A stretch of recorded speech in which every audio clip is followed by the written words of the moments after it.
was asked to present a Torah perspective, and I tried to gear it as much as possible to some of the reasons that we continue to allow things that were eminently preventable to happen. And I'm trying to figure out what the Torah says about some of these situations. Most of the time, when something that shouldn't happen happens, there was red flags out there to be noticed beforehand.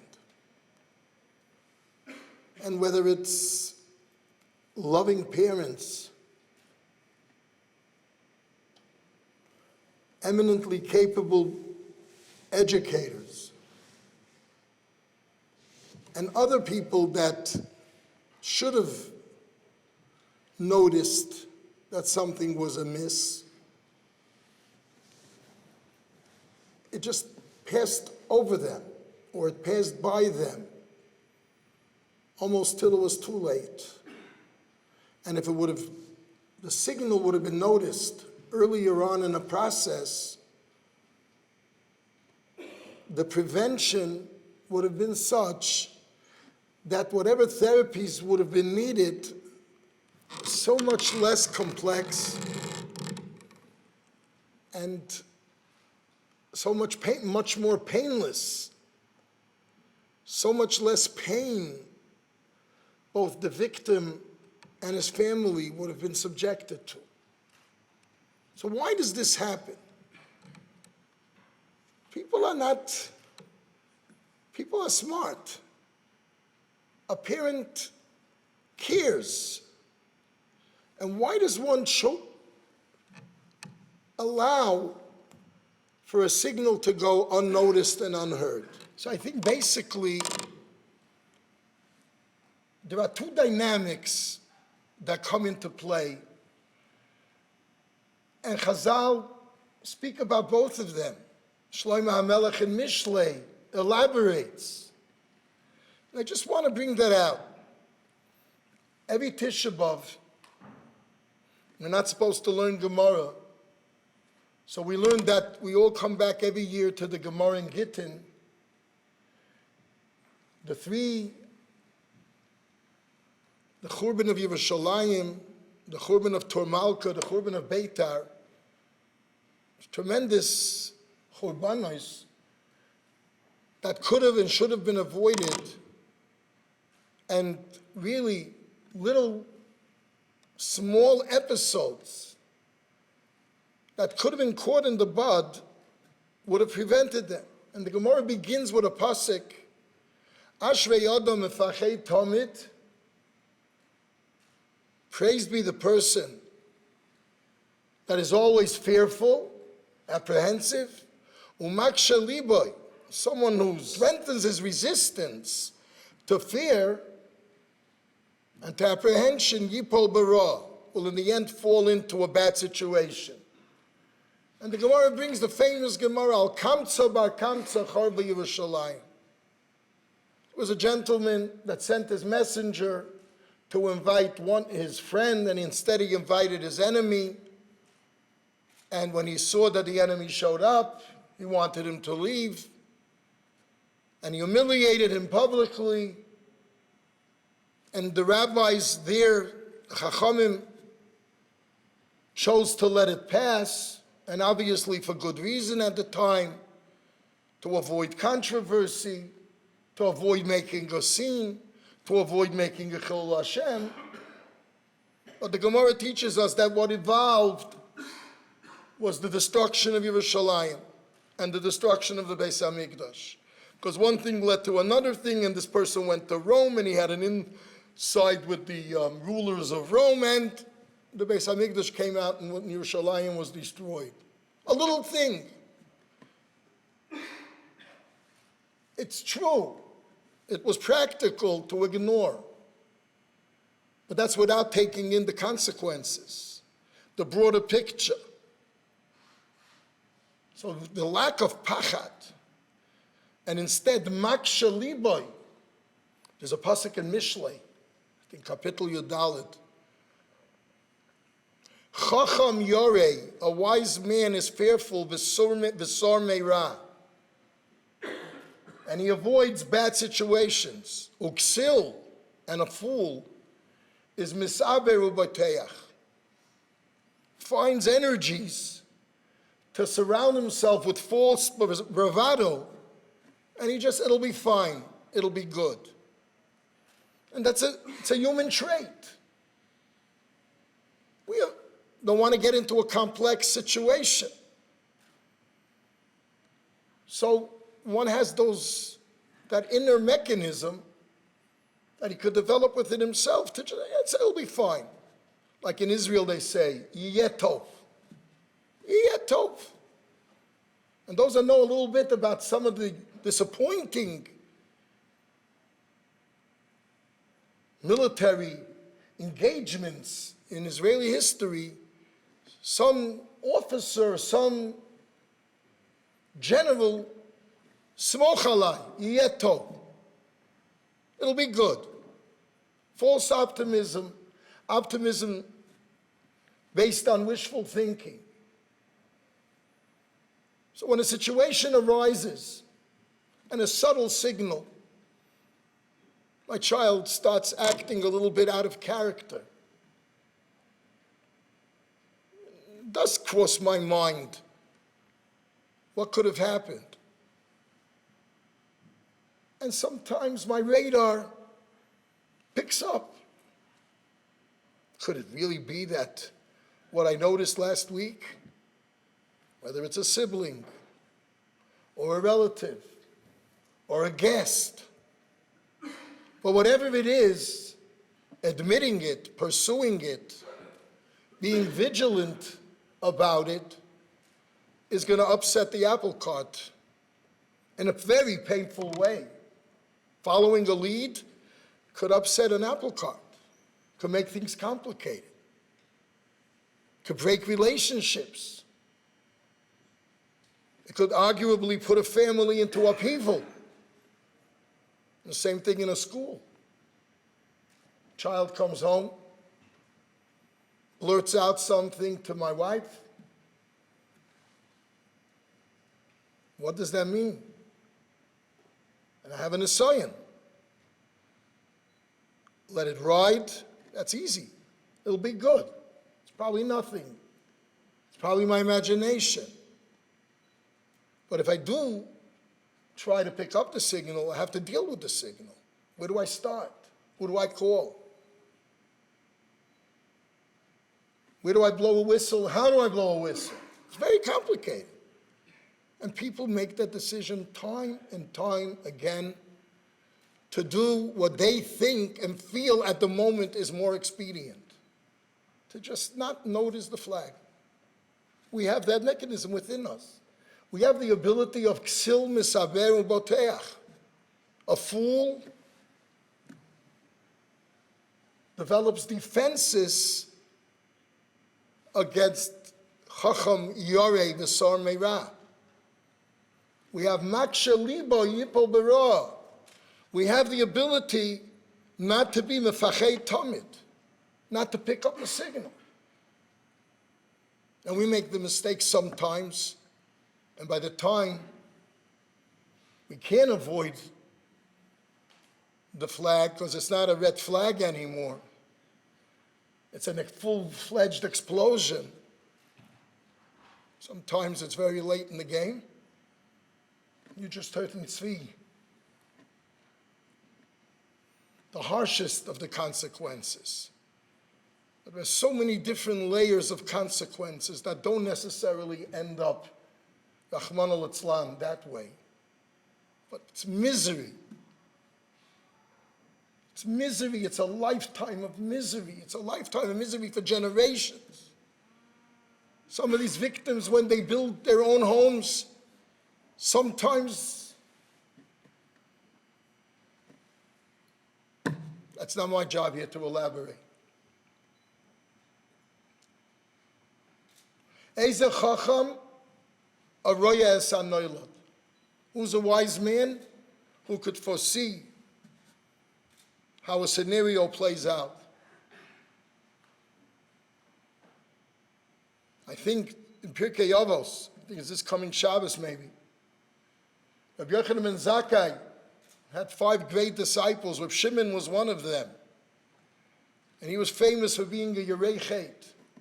He was very God-fearing. He had the Midas Hayira. And he's the one who says, Roya es hanoilad. And the Maral says, their description of their character traits and their midah that they preached were parallel to each other. A roya es hanoilad is only if you're a person that's a mafachei tamid. But if you have this tendency to be oblivious, or you could create a facade of being oblivious, you're not going to be a roya es hanoilad. You're not going to foresee the scenario playing out. And this is on the side that the clinician doesn't even see. When it gets to the clinician, it's past the inhibitions. And after finally the whistle has been blown or the explosion has occurred, but building up to it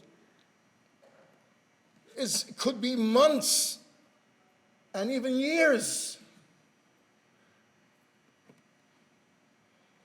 of self-imposed choosing to ignore, choosing to be oblivious, choosing to be ignorant.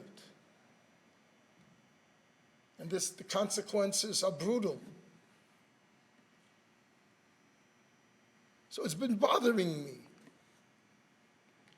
The best parents, of course, if you'll blame it on dysfunction, so there is, unfortunately, a percentage of society that are unfortunately not highly functional. But this goes way beyond that. These problems could occur in the most functional families, in the best of schools, state-of-the-art classrooms. How is it that parents, we just said Pesach night, Vayares Yonyenu es amolenu elu abanim. What does one live for? How do we avoid? I think the title of my presentation was The Advocacy for Our Children from Torah's Perspective. How could we place temporary comfort or discomfort in the forefront of a psychology, a self-imposed psychology of ignoring, of being oblivious? How could that be? And it occurred to me that parents that are able to do the act of Mesiras Nefesh, teachers, principals, assistant teachers, school psychologists, whoever it shouldn't be, that are able to do the right thing, risking relationships, risking breakup of family relationships, risking the animosity of children, the animosity of siblings, the animosity of parents, risking a loss of employment, chas v'shal, and putting that aside and only single-mindedly looking out to be the protector of my child. If you look in the Torah, the Rebbeinu Shalom tells us, Parshas Yisro, by Matan Torah, Atem re'isem, you saw what I did to Mitzrayim, va'esa eschem al kanfei nesharim. I've carried you on the wings of an eagle. And Rashi says, an eagle flies higher than all other birds. All other birds protect their children by carrying them down, below them, because the targets are above them. So they're in between the target, the danger, and the child, so the child is below them. But the eagle flies higher than all other birds. He's not afraid of anything above him. Any danger that could come to an eagle is from man, from an arrow. So the kanfei nesharim, the eagle keeps the children on his wings. So if if an arrow comes, it'll hit the eagle, not his children. And Rashi says an amazing thing, that the pasuk in Yisrael is alluding to the Ribbono Shel Olam's conduct with Klal Yisrael at the Yam Suf, where the Mitzrayim were shooting arrows and bullets at the encamping of Klal Yisrael, and the Ribbono Shel Olam, the Ananei Kavod, took in those arrows. Of course, it's only Kivayachol, it's not the Ribbono Shel Olam taking in arrows, but it's a lesson. The Ribbono Shel Olam is Avinu Ha'ava Rachamon, Avinu Malkeinu, Bonim Atem L'Hashem Elokeichem. The prototype of parenting is the Ribbono Shel Olam Kivayachol's relationship with mankind. And the Ribbono Shel Olam is teaching us the aspiration of parenting is the chetz. The arrow should hit me and my child should be protected. But if we need a Ribbono Shel Olam being the role model for this, and the Ribbono Shel Olam chooses from the birds, he found the nesher of kanfei nesharim, and the same thing in Ahazinu. Ki nesher yoyer kinoi al goizol of yirachev. The Ribbono Shel Olam is like a nesher. So obviously that's not an automatic thing. Being remiss in that is not something that a person should have embarrassment about. Yet, in a time of crisis, in a time of tragedy, we have to reevaluate what parenting is supposed to be. We can't go by what we're used to or what's the norm out there. We're not going to save our children. We're not going to save our youth by olam kiminhagay noye, by parenting like parenting we're accustomed to around the world today. We have to revisit the Torah to see the standard of what a parent should aspire to. One has to train himself and herself to a mentality, to an instinctive ability of mutav she'yipol achetz be what it is. My child should be safe, no matter what the cost is, no matter what the consequences are. My child must be safe. I'm not saying this chas v'shalom as musar. I don't know if I aspire to that. But the Torah does set that as the gold standard of Jewish parenting. Jewish parenting is kanfei nesharim. Jewish parenting is keneshe yoyer kinoi. And I beg to say, a Jewish teacher, a Jewish Rabbi, a Jewish Mora, a Jewish Menahel, a Jewish playgroup teacher, a Jewish kindergarten teacher, Vishinantom levanecha elu atalmidim. Minayin shetalmidim kruyim bonim atem l'Hashem Elokeichem. Jewish education is defined by a relationship of parent to child, child to parent, especially in a time where so many different situations arise where families don't provide security like they used to provide 100 years ago or so. And so many times the school is the real, truly Beis HaSefer. It's a home away from home. So if we're aspiring to be parents in the sense of Kinesha Yoyekinoi, of Kanfei Nesharim, we should aspire to be teachers and moras and rebbes on all levels of Kanfei Nesharim and Kinesha Yoyekinoi. And if we do upgrade our parenting skills, that feeling of mutav sheyipoy lachayitz bi, we will notice red flags. Then we're going to be the chacham yorei v'sar meira, because our approach to Amaleinu Elu Abanim will be one of wisdom, and will avoid the pitfalls of maksha liba yipul bara, and will avoid the pitfalls of ksil misaver u'boteach. I know what I'm saying sounds a bit utopian, but Rabbi said, the alternative we've heard. I don't believe anybody that came tonight is unaware